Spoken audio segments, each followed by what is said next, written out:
So, what is a transistor? Look at this. This is your smartphone. It has 15 billion transistors inside it. 15 billion, all inside something that fits in your pocket.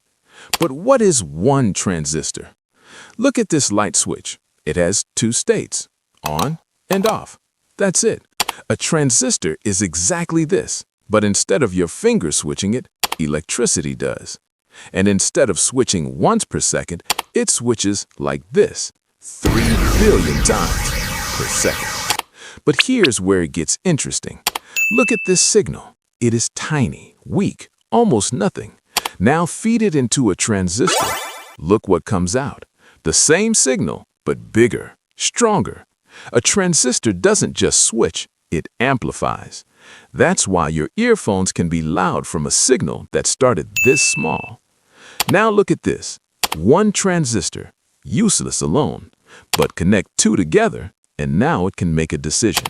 Connect 1,000, it can do math. Connect 1 billion, it can run an app. Your entire computer, every game, every video, every message is just transistors switching on and off in a very specific order. The first transistor looked like this, built in 1947, the size of your palm. Today's transistors look like this, 2 nanometers wide, 50,000 times thinner than a human hair. Same idea, just smaller. That's a transistor.